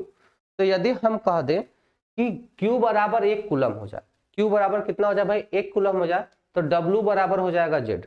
W बराबर क्या हो जाएगा, जेड हो जाएगा। ठीक है, अतः स्पष्ट है कि जब किसी विद्युत अपघटनी सेल 1 कूलम, जब किसी विद्युत अपघटनी सेल में 1 कूलम आवेश प्रवाहित किया जाता है, तो इलेक्ट्रोड पर मुक्त हुए पदार्थ, तो इलेक्ट्रोड पर मुक्त हुए पदार्थ की मात्रा ही विद्युत रासायनिक तुल्यांक है। की मात्रा ही क्या है, विद्युत रासायनिक तुल्यांक है। बात समझ में आ गया। यह चैप्टर हमें लगता है 3 लेक्चर चलेगा, 7-8 लेक्चर से जाता है, 5 है, 3 लेक्चर और चलेगा, खत्म हो जाएगा। ठीक है भाई, चलो अब वापस आते हैं। द्वितीय नियम, द्वितीय नियम,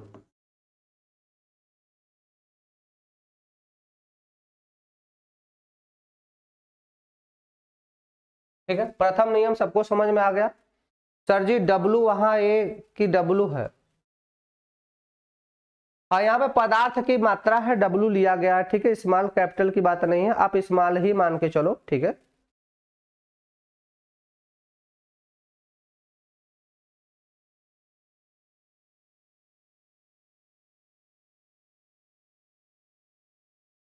ठीक है, चल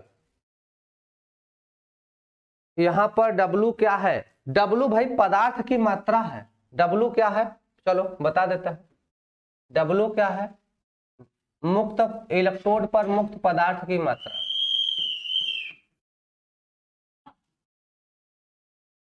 इलेक्ट्रोड पर मुक्त पदार्थ की मात्रा, इलेक्ट्रोड पर मुक्त पदार्थ की मात्रा, ठीक है। What is W, W is this, यार बता तो रहे हैं।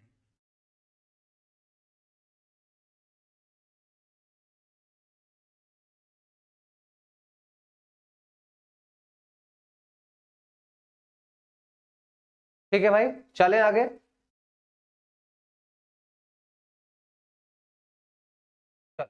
देखो भैया, ठीक है,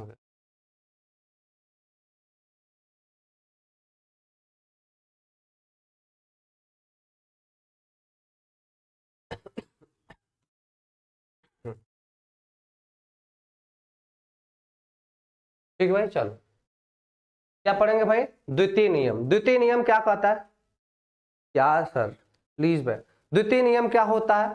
तो द्वितीय नियम में हम बताते हैं आपको कि यदि किसी वैद्युत अपघट्य में समान धारा प्रवाहित किया जाए, यदि किसी वैद्युत अपघट्य में समान धारा प्रवाहित किया जाए, क्या किया जाए भैया, समान धारा को प्रवाहित किया जाए। कहने का मतलब जब विद्युत धारा समान मात्रा में विभिन्न वैद्युत अपघट्यों में प्रवाहित की जाती है, तो उनमें उनके जो तुल्यांक है, तुल्यांकी द्रव्यमान आप जानते हैं, ई को हमने आपको पढ़ा रखा है ना, किसको पढ़ा रखा है भैया, ई को पढ़ा रखा है।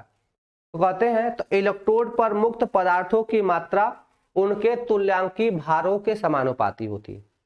पहले आप समझो, कहने का मतलब है कि ऐसे कोई वैद्युत अपघटनी सेल है, कोई वैद्युत अपघटनी सेल हो जाए,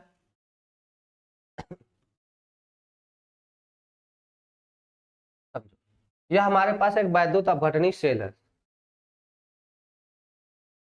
यह वैद्युत अपघटनी सेल है। अब दोनों में अगर आई की मात्रा समान हो, दोनों में विद्युत धारा प्रवाहित करे और दोनों में क्या हो, आई की मात्रा समान हो, बात समझ आए, ठीक है। यदि ये दो वैद्युत अपघटनी सेल होकर और दोनों में आई की मात्रा समान हो जाए, दोनों की क्या हो जाए, आई की मात्रा, आई मतलब क्या हो जाए भैया, धारा, दोनों में धारा क्या हो जाए, समान हो जाए, दोनों की धारा समान हो जाएगा, तो हम कहते हैं इलेक्ट्रोड पर मुक्त पदार्थ, इलेक्ट्रोड पर मुक्त पदार्थ, इस पर भी क्या होगा, कुछ इलेक्ट्रोड पर मुक्त पदार्थ होगा। तो इलेक्ट्रोड पर जो मुक्त पदार्थ है, जैसे हम कह देंगे E1, यह प्रोपोर्शनल होगा किसके, W1 के, और इसका तुल्यांकित भार कितना हो जाएगा, E2 प्रोपोर्शनल टू हो जाएगा W2। या बात समझ में आ रहा है कि यदि किसी वैद्युत सेल में प्रवाहित धारा I का मान हम समान कर दें, प्रवाहित धारा I का मान समान हो, तो इलेक्ट्रोड पर मुक्त हुए पदार्थ की मात्रा, तो इलेक्ट्रोड पर मुक्त हुए पदार्थ की मात्रा और उनके तुल्यांकी भार एक दूसरे के समानुपाती होते हैं। देखो यार, ऐसे समानुपाती हो, बात समझ में आ रहा है। चले भैया, ठीक,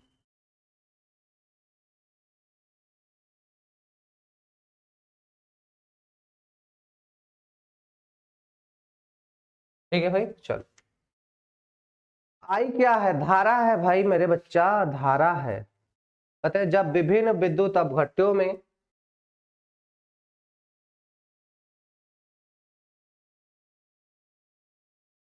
जब विभिन्न वैद्युत अपघट्यों में, जब विभिन्न वैद्युत अपघट्यों में समान धारा, जब विभिन्न वैद्युत अपघट्यों में समान धारा प्रवाहित किया जाता है, समान धारा प्रवाहित किया जाता है, जब समान धारा प्रवाहित किया जाता है तो इलेक्ट्रोड पर मुक्त पदार्थों की मात्रा, तो इलेक्ट्रोड पर मुक्त पदार्थों की मात्रा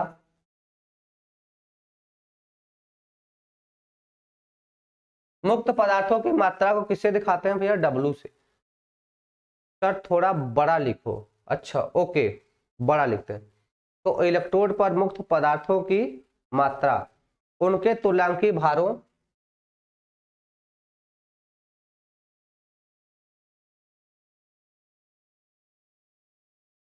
तुल्यांकी भारों व तुल्यांकी भार को हम किससे दिखाते थे, ई से, वह विद्युत रासायनिक तुल्यांकों के, वह विद्युत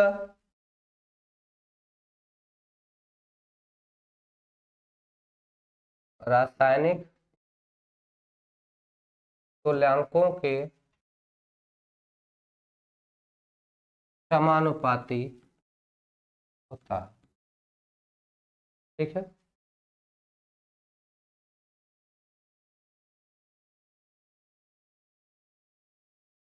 ठीक है, हाँ बड़ा लिखेंगे भाई, सॉरी हम बड़ा लिखेंगे।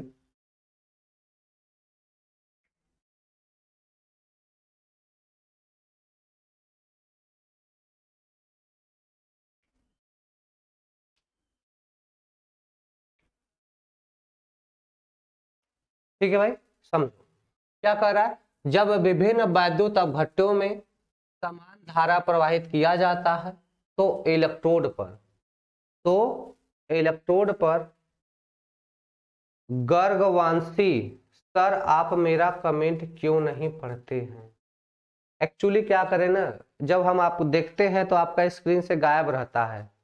इतने लोग कमेंट कर रहे हैं, सोचो 200 लोग कमेंट कर रहे हैं लगातार, किए जा रहे हैं किए जा रहे हैं किए जा रहे हैं।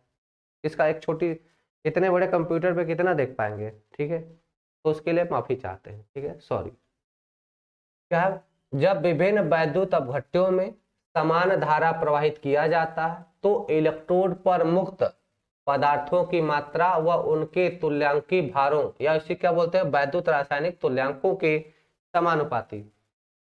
तो पदार्थ की मात्रा पहले मान लेते हैं भैया W1 है। पदार्थ की मात्रा पहले कितना मान लेते हैं हम लोग, W1 है। यह प्रोपोर्शनल हो जाएगा E1 के, है ना। और दूसरे पदार्थ की मात्रा मान लेते हैं W2 है, यह प्रोपोर्शनल हो जाएगा अलग तुल्यांकी भार E2 के, ठीक है। गौतम सर मेरा आंसर नहीं मिलता है। आकाश गुड मॉर्निंग सर, आप ठीक लिख रहे हैं, इतना सही नहीं, थोड़ा बड़ा लिखना चाहिए मुझे लगता है, ठीक है, क्योंकि छोटा हो रहा है। वास्तव में आप जब मोबाइल पे देखेंगे तो छोटी हो जाएगी ना। चलो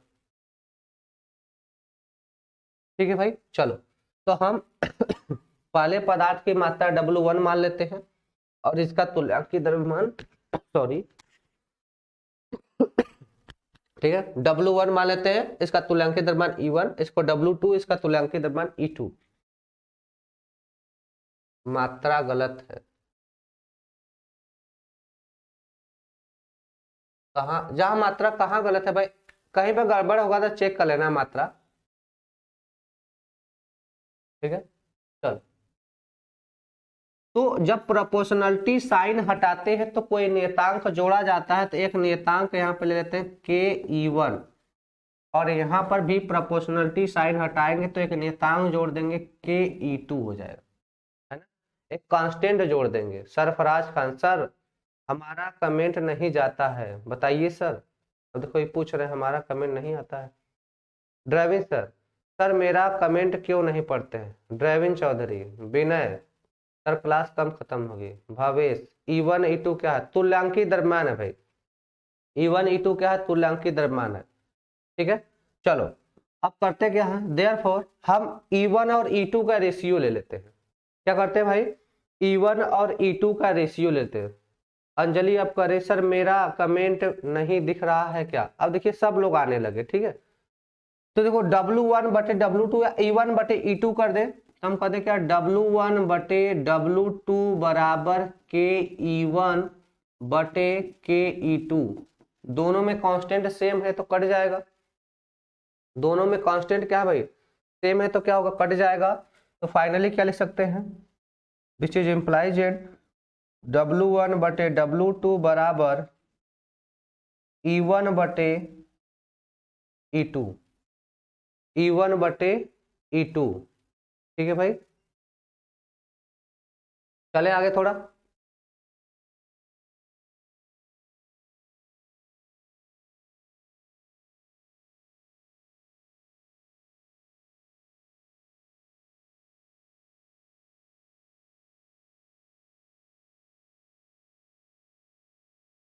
आगे चले भाई, चलो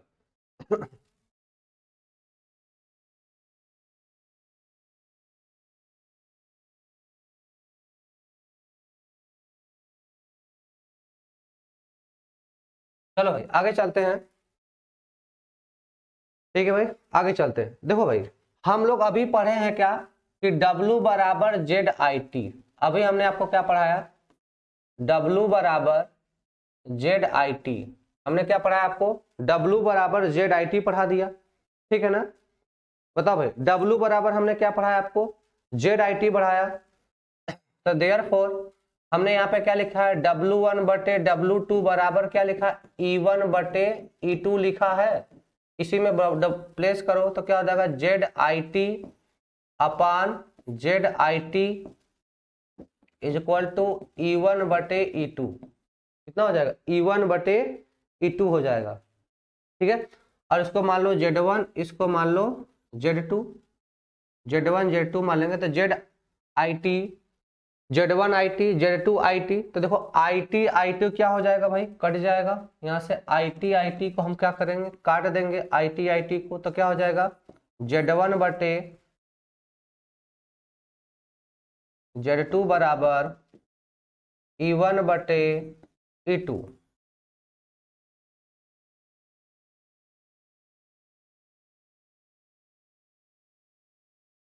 नियतांक के लिए कुछ भी नहीं लिख सकते हैं मेरे भाई, जो हम बता रहे हैं आगे वही होगा,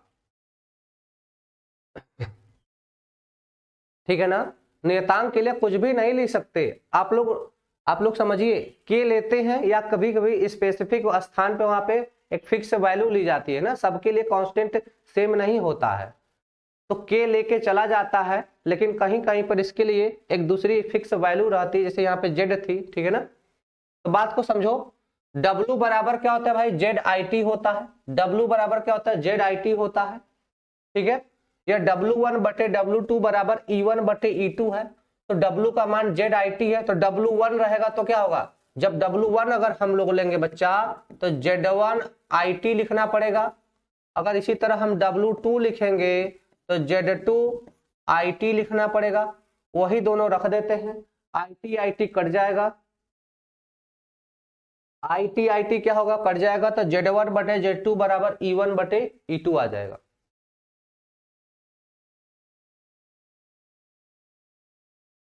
ठीक है, तो फाइनली हम लोग यहां पर पहुंच गए।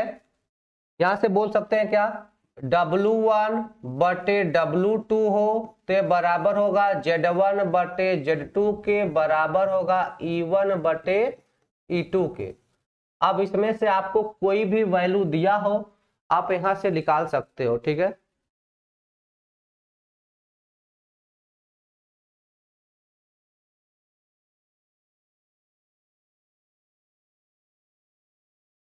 ठीक है ना।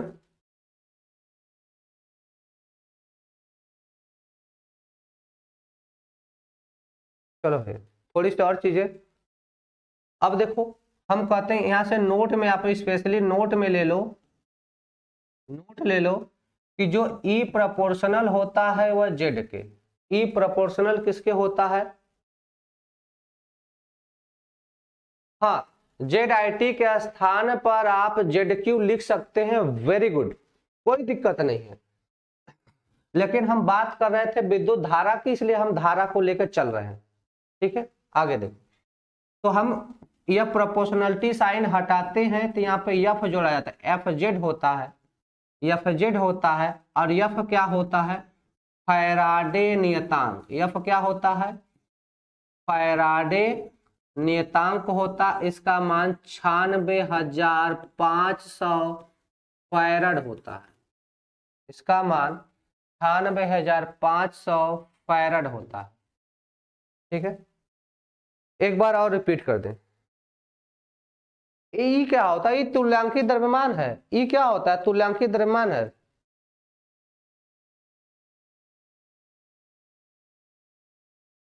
ठीक है, 96,500 फैरड, या इसी को हम कहते हैं 96,500 कूलाम कहते हैं, ठीक है। यहाँ आपको दिख नहीं रहा होगा, मैं इसकी वैल्यू यहाँ पे लिख देता हूँ, यहाँ पे लिख देता हूँ, इसकी वैल्यू होगी 98,500 कूलाम हो जाएगी, ठीक है ना। बात को फिर से समझ लीजिए आप लोग एक बार।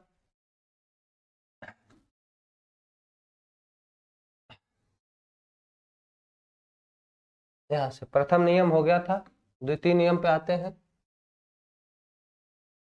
जो द्वितीय नियम देखो क्या कर रहा है, जब विभिन्न वैद्युत अपघट्यों में समान धारा प्रवाहित किया जाता है, विभिन्न वैद्युत अपघट्यों में क्या कर रहा है, जब विभिन्न वैद्युत अपघट्यों में समान धारा प्रवाहित किया जाता है। कैसी धारा प्रवाहित की जाती है भाई, समान धारा, है ना। क्या कर रहा है, विभिन्न वैद्युत अपघट्यों में जब समान धारा प्रवाहित किया जाता है, हाँ हम क्वेश्चन कराने चल रहे हैं, तो इलेक्ट्रोड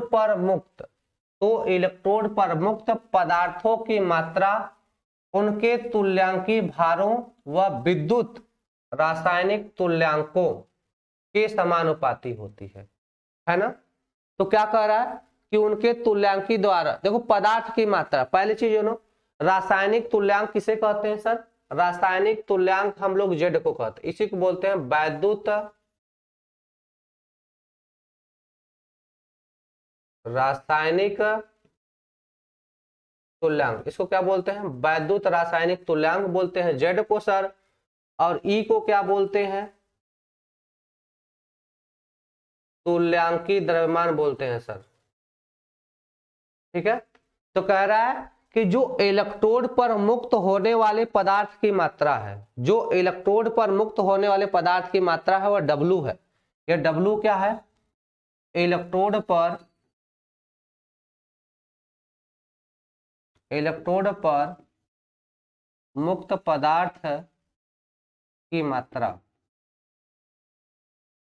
इलेक्ट्रोड पर मुक्त पदार्थ की मात्रा है। तो कह रहा है कि जो W है वह E के समानुपाती, उनके तुल्यांकी द्रव्यमान के समानुपाती, और यह तुल्यांकी द्रव्यमान किसके समानुपाती होगा? यह Z के समानुपाती होगा।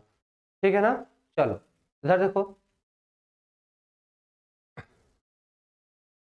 तो क्या होगा? W1 प्रोपोर्शनल टू E1, और इसी तरह दूसरा पदार्थ है W2 हो जाएगा, उसका तुल्यांकी द्रव्यमान कितना? E2 हो जाएगा। प्रोपोर्शनलिटी साइन हटाते क्या आएगा? W1 बटे W2 का रेशियो ले लो, तो W1 बटे W2 बराबर E1 बटे E2 हो जाएगा। ठीक है भाई, चलो अब आगे देखो। फिर मैंने क्या किया कि भाई W बराबर ZIT, फैराडे के प्रथम नियम से क्या है? W बराबर ZIT है। फैराडे के प्रथम नियम से क्या है? W बराबर ZIT है। तो W1 बटे W2 बराबर E1 बटे E2 है। अगर W1 लिखना हो तो W1 बराबर ZIT, Z1IT, W2 कितना हो जाएगा? Z2IT। इसकी वैल्यू यहाँ पे रखेंगे, IT कट जाएगा तो Z1 बटे Z2 आ जाएगा, बराबर E1 बटे E2 आ जाएगा। ठीक है, तो देखो फाइनली क्या लिख सकते हैं? W1 बटे W2 बराबर Z1 बटे Z2 बराबर E1 बटे E2 लिख सकते हैं। और शुरुआत में ही बोला था कि उनका तुल्यांकी द्रव्यमान उनके वैद्युत रासायनिक तुल्यांक के समानुपाती, तो E प्रोपोर्शनल टू Z होता है, E बराबर FZ हो जाएगा। F क्या है? फैराडे नियतांक होता है, जिसकी वैल्यू 96,500 कूलम है। यस, इतनी बार यार इमोजी भेज रहे हो। ठीक है, 96,500 कूलम है। ठीक है भाई,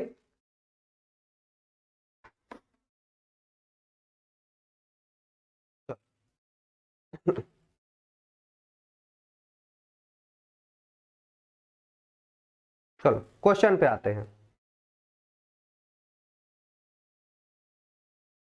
चलो क्वेश्चन पे आते हैं।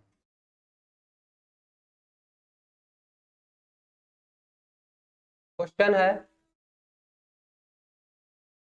है किस टाइप के क्वेश्चन आते हैं सर? क्वेश्चन देख लो। कह रहा है CuSO4 के विलयन में, सॉरी विलयन को, क्वेश्चन है CuSO4 के विलयन को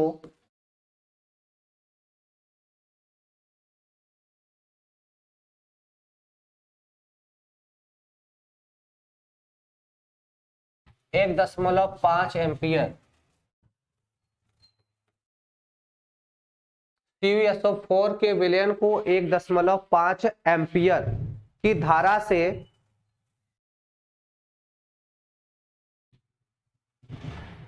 की धारा से 10 मिनट की धारा से 10 मिनट की धारा से 10 मिनट तक वैद्युत अपघटन किया जाता है। 10 मिनट तक वैद्युत अपघटित किया जाता है। 10 मिनट तक वैद्युत अपघटित किया जाता है। ठीक है, कैथोड पर निक्षेपित कापर की द्रव्यमान ज्ञात कीजिए। कैथोड पर निक्षेपित कापर का द्रव्यमान ज्ञात कीजिए।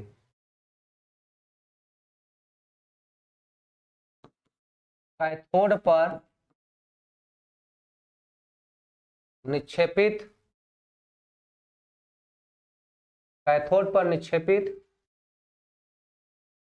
कापर का द्रव्यमान ज्ञात कीजिए। ऐसे क्वेश्चन आते हैं, एक बार आप क्वेश्चन को देख लो भाई, ऐसे ही क्वेश्चन आते हैं। इससे क्या कह रहा है क्वेश्चन में? CuSO4 के विलयन को 1.5 एम्पियर की धारा से 10 मिनट तक वैद्युत अपघटित किया जाता है। कैथोड पर निक्षेपित कॉपर का द्रव्यमान ज्ञात कीजिए। ठीक है सर, चलो चलिए आगे चलते हैं। कैसे सॉल्व करेंगे जरा देखिए क्या क्या दिया है।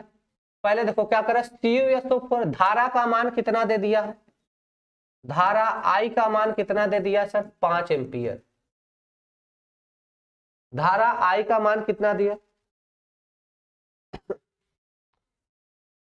धारा I का मान कितना दे दिया है, 5 एम्पियर दे दिया है। धारा I का मान कितना दे दिया है, 5 एम्पियर दे दिया। और क्या दिया है, कितने मिनट तक, समय t बराबर 10 मिनट है सर। अब मिनट है तो इसको सेकेंड में बदलना पड़ेगा, तो मिनट को करेंगे कितना, यह कितना हो जाएगा, 10 गुणे 60 कितना हो जाएगा भैया, 600 सेकेंड। कितना हो जाएगा, 600 सेकेंड हो जाएगा। ठीक है ना। तो यहां से आवेश निकालेंगे, यहां से आवेश निकाल ले। Q बराबर क्या होता है, IT, तो कितना हो जाएगा, 5 गुणे 600 कितना हो जाएगा, 5 गुणे 600 कितना हो जाएगा भाई, अरे सॉरी 1.5 एम्पियर ना, सॉरी 1.5 एम्पियर, 1.5 ये 1.5 है, सॉरी सॉरी सॉरी सॉरी 1.5 है तो कितना हो जाएगा, 6 ये 900 कूलाम। ये आवेश का मान निकल गया। किसका मान निकल गया भैया, आवेश का मान निकल गया।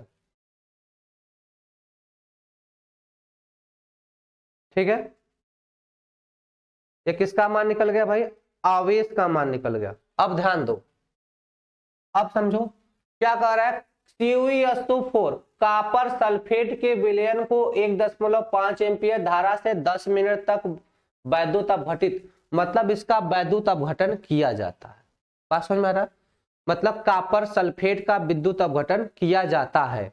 तो देखो यह किस में है, कॉपर 2+ में है। इस समय कितने में है भाई, कॉपर 2+ में है।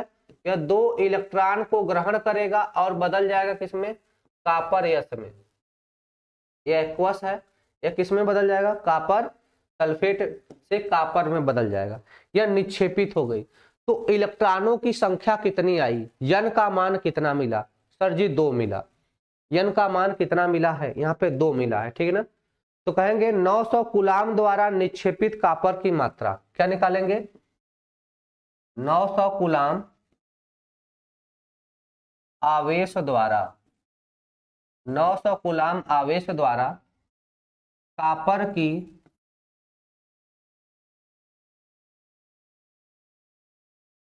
निक्षेपित मात्रा, क्या बोलेंगे, 900 कूलाम आवेश द्वारा कॉपर की निक्षेपित मात्रा निकालनी है भाई। तो कितना हो जाएगा, कॉपर की निक्षेपित मात्रा। पहले बताइए कॉपर का द्रव्यमान कितना होता है, 63.5 होता है। कॉपर का द्रव्यमान कितना होता है भाई, 63.5 होता है। कॉपर का द्रव्यमान कितना, 63.5 होता है। ठीक है, यहां तक किसी को समस्या नहीं। कितने आवेश से निक्षेपित किया जाता है, 900 कूलाम से बटे फैराडे नियतांक, बटे क्या होता है, फैराडे नियतांक।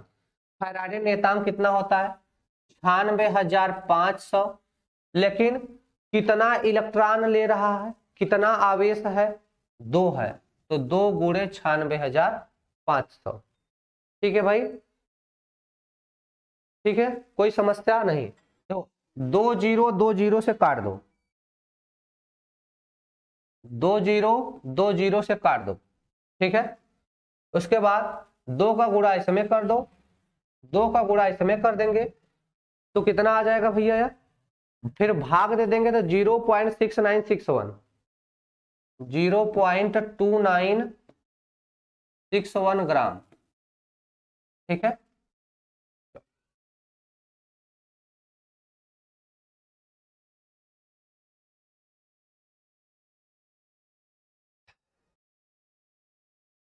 ठीक है। चलो इसको देख लेना, आज के लिए इतना ही। एक क्वेश्चन होमवर्क है, ठीक है ना। सेम इसी तरह का एक क्वेश्चन होमवर्क हम दे रहे हैं, ठीक है। आज के लिए इतना ही सेशन में, ठीक है। आप होमवर्क ले लो, जिसको डीपीपी कहते हो,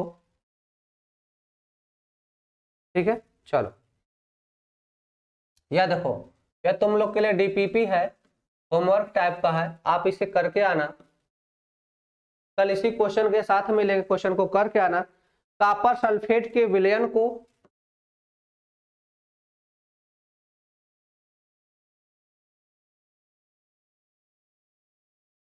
कॉपर सल्फेट के विलयन को 2.0 एम्पियर 2.0 एम्पियर कॉपर सल्फेट के विलयन को 2.0 एम्पियर की धारा से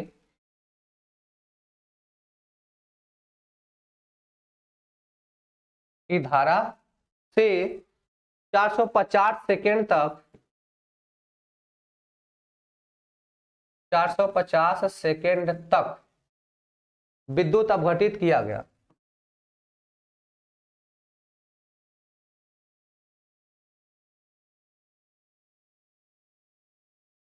विद्युत अपघटित किया गया।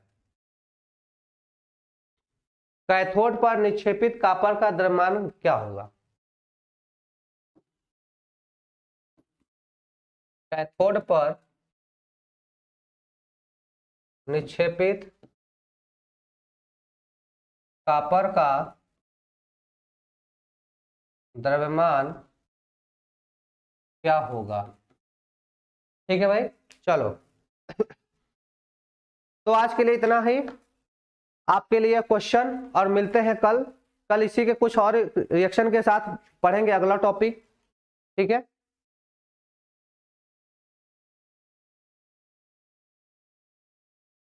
ठीक है, इसके बाद हम लोग सेल के बारे में पढ़ेंगे, ठीक है भाई। इसके बाद जो हमारा नेक्स्ट टॉपिक है वह सेल रहेगा। नेक्स्ट टॉपिक क्या पढ़ेंगे भाई हम लोग? सेल के बारे में पढ़ेंगे, ठीक है। नेक्स्ट टॉपिक हमें क्या पढ़ना है? सेल के बारे में पढ़ना है, ठीक है। तो इस क्वेश्चन को लगा के आइएगा, ठीक है। चलो इसका आंसर भी बता देते हैं, 0.2938 ग्राम। इसका आंसर आएगा 0.2938 ग्राम। लो भैया, ठीक है। सबको बाय बाय, जय मां सरस्वती। ठीक है, मिलते हैं कल के क्लास में, ठीक है भाई। ओके, चलो भाई, बाय बाय सबको।